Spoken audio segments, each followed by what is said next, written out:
Even full-time resellers need a part-time job.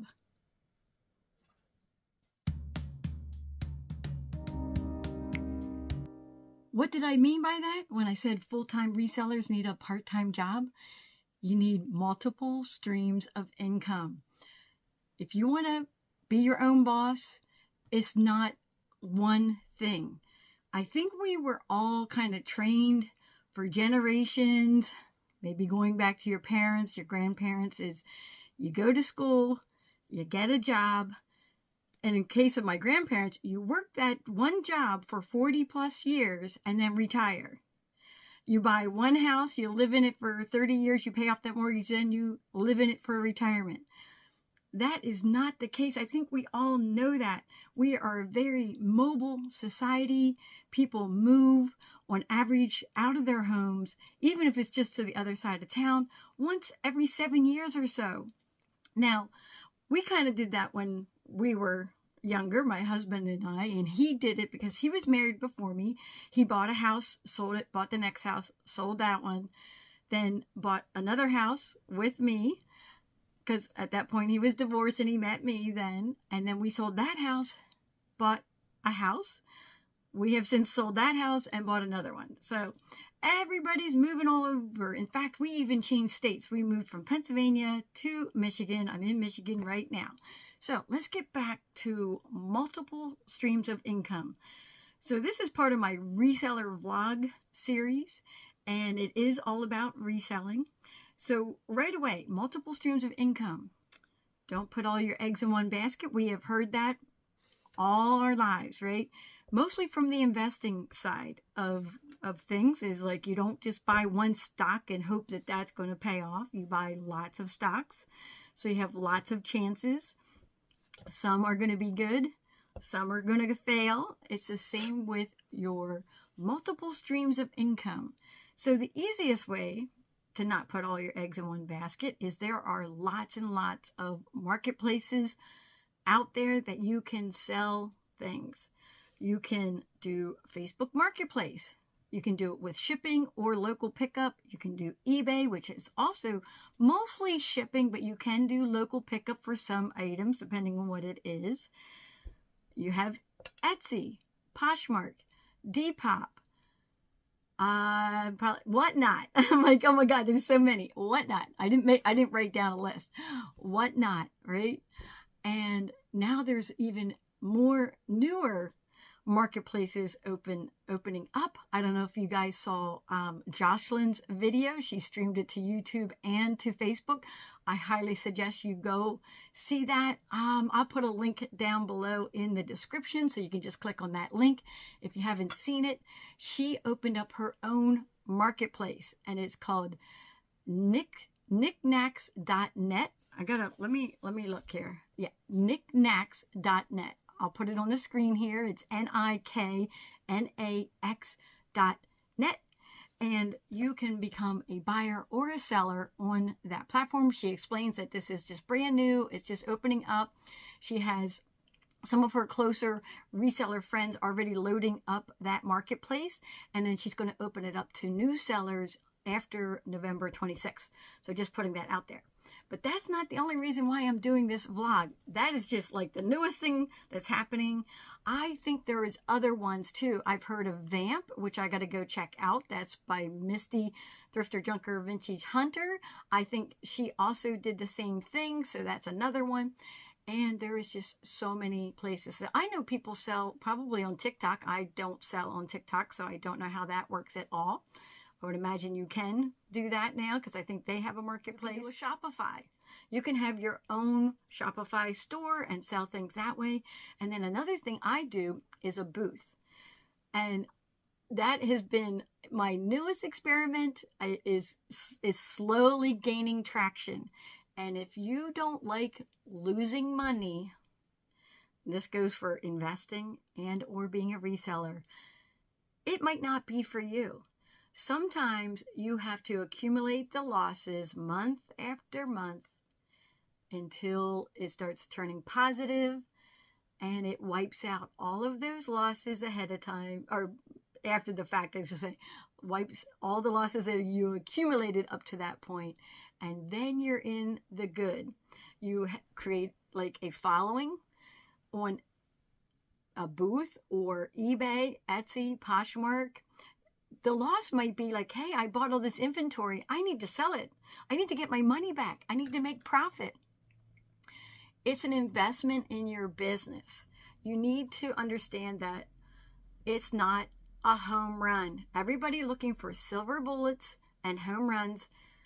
You're not in the right mindset. The right mindset is, I'm going to invest, and it's going to pay off. If you need money now, then you need to sell things for the fast nickel, not the slow dime, or you need to have something like a yard sale where you're getting cash right away, that kind of thing.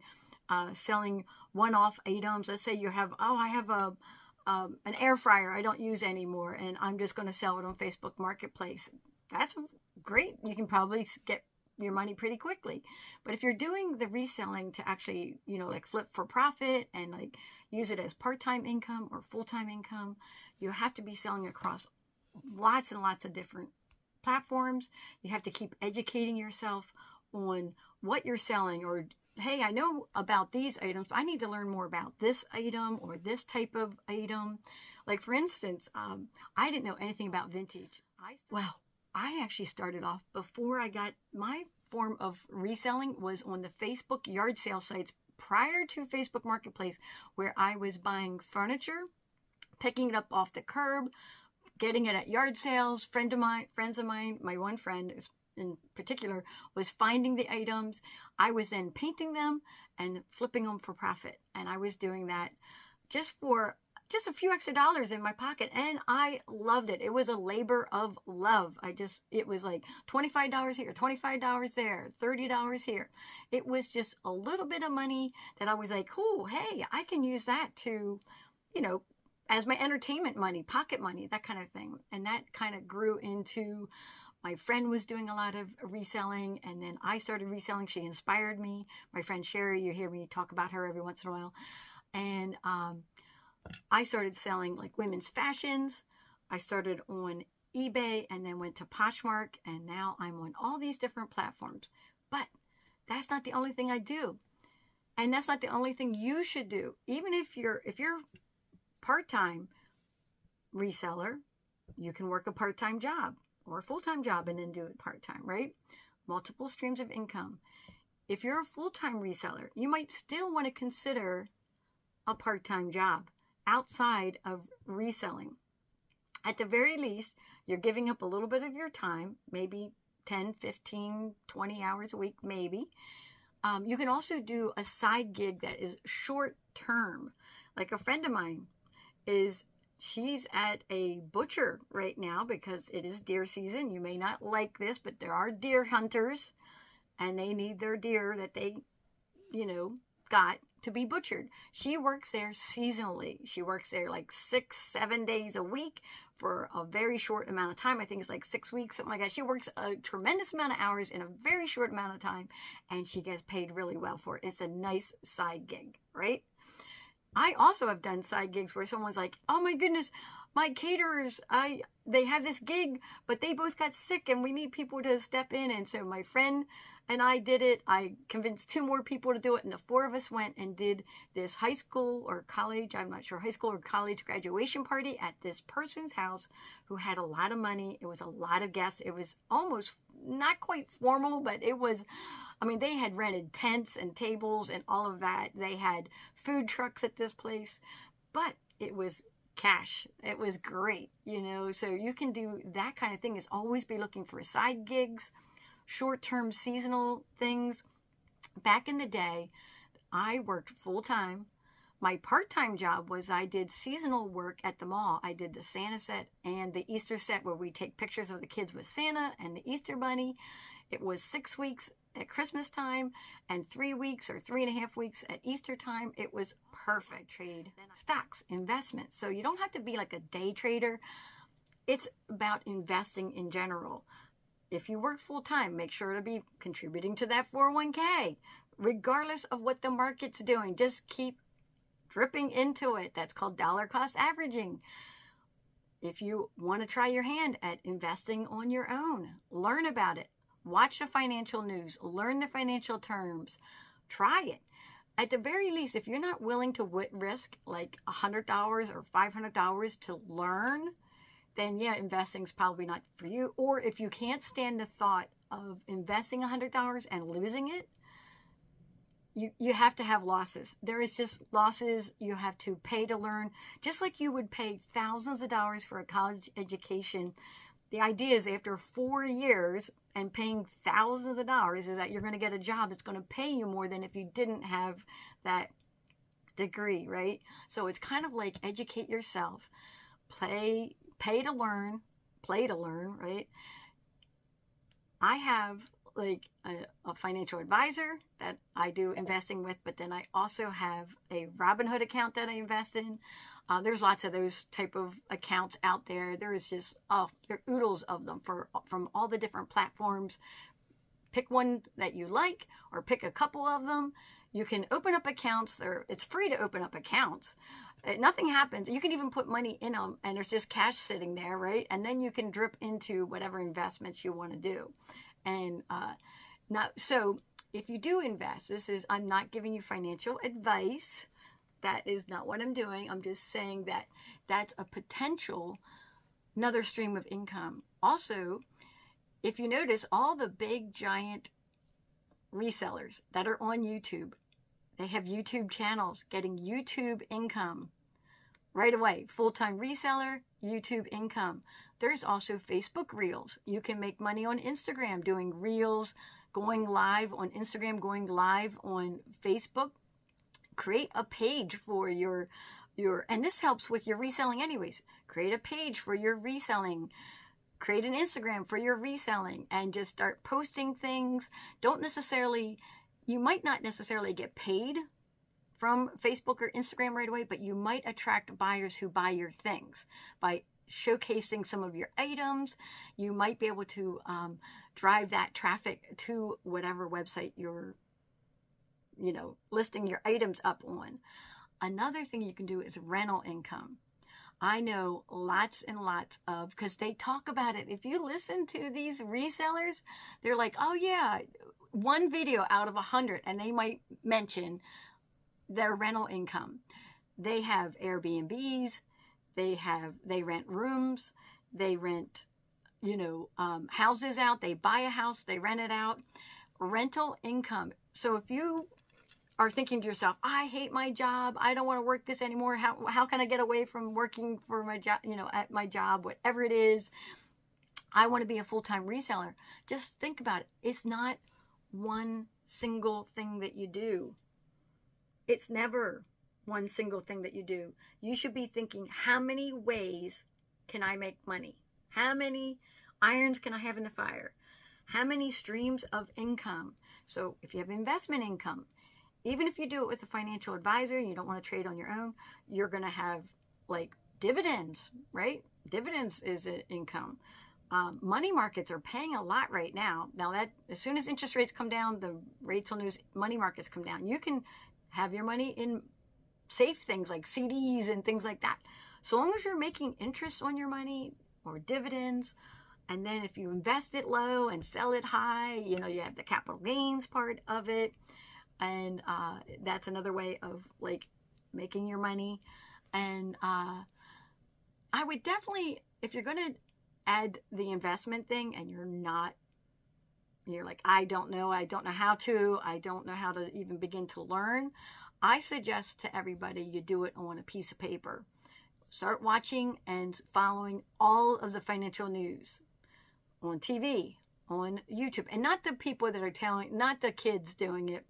They're saying, buy this, do this, do this. I'm talking about the actual financial news so you understand what's happening in the capital markets.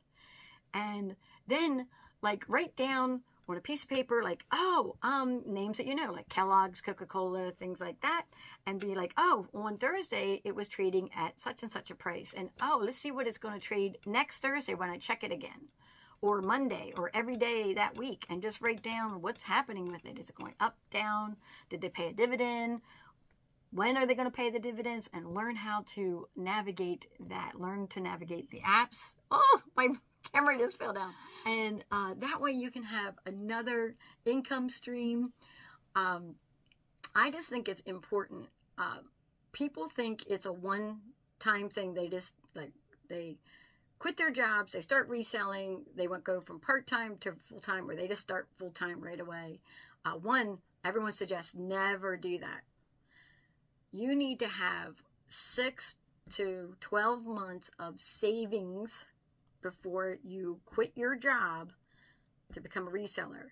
You need to start reselling while you're full-time. I know not everybody wants to hear that.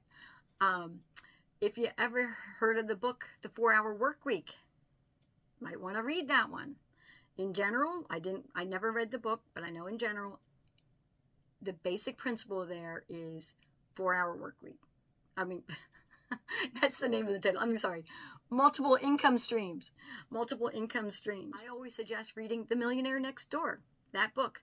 I think the used version of it is on eBay for like $2. You can get it. And read that book. It talks about couponing. So it's not just about making money, it's also about saving money. What are you doing to save money? Like downsizing. Downsize your house. Downsize some of your expenses. Like you might have like lots of streaming services, and then you realize I only watch 2 out of the 4 I have. Cancel the other 2. You can always re-up them. They allow you to cancel them and go back to them. Like, oh, that series is starting up again on this streaming network. I'm going to subscribe to it again. Subscribe, unsubscribe, all of that. So that is my 2 bits on why full-time resellers have to have a part-time job. You have to have something along the lines of working a part-time job, selling on multiple platforms, investing, and rentals, rental property, some sort of rentals. I know a friend of mine's son who rented out a garage, and then he started thinking about it. He's like, why don't I own a garage where I can rent out the bays, like a multi-bay garage, and rent those out? He was thinking about that, but what he was doing with the garage that he had rented, he actually was buying used cars, fixing them up, and then flipping those for a profit. He just did it with his buddies. It was fun. They would go and hang out, work on the cars together, So they covered the cost of the garage and buying the car and then flipping it for profit. And it is just something that you can do. So I just highly suggest that you try to think about that. If you're only doing 1 or 2 or 3 of the things, think about adding the 4th and 5th item to it, to the list. Whatever you're missing, you're like, oh, that makes me uncomfortable. That's the other thing that happens is people are very uncomfortable. It's out of your comfort zone. Well, starting a YouTube channel for me was so out of my comfort zone. I couldn't imagine doing. I wanted to do it for a full year before I recorded that first video. And here I am 3 years later. I am still doing it. I enjoy it. Now I'm live streaming on Whatnot and doing my Whatnot sales. I don't actually show my face on those because of the way I sell things. I do jewelry sales on there, and I do vintage items. Recently, I just did a bunch of Afghans, which are all over here.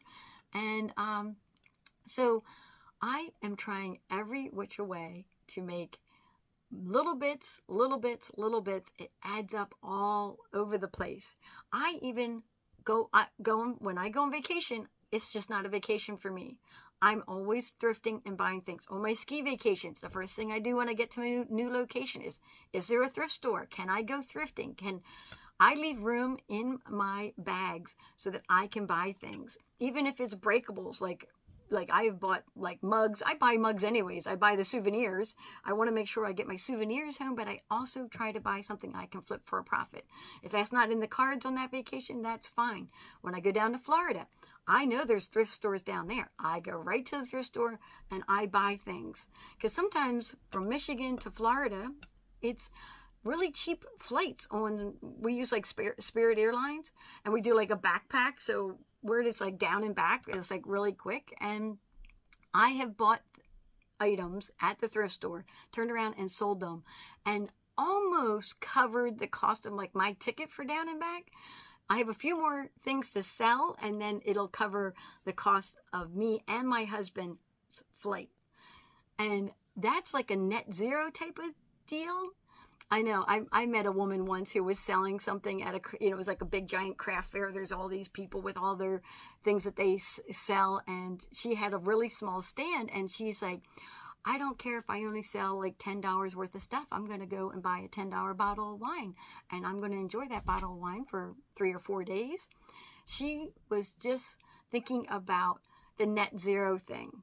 Now, I think most of us want to make a little bit more money than that. We want to have our bills paid plus extra so that we can go and do what we want. And so that's another fun thing about, being a reseller is there's a lot of flexibility.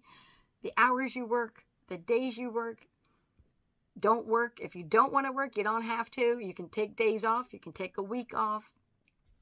It doesn't matter. And so I just wanted to put it out there that even if you are a full-time reseller, think about a part-time job. Please like, comment, and subscribe, and I will catch you guys later.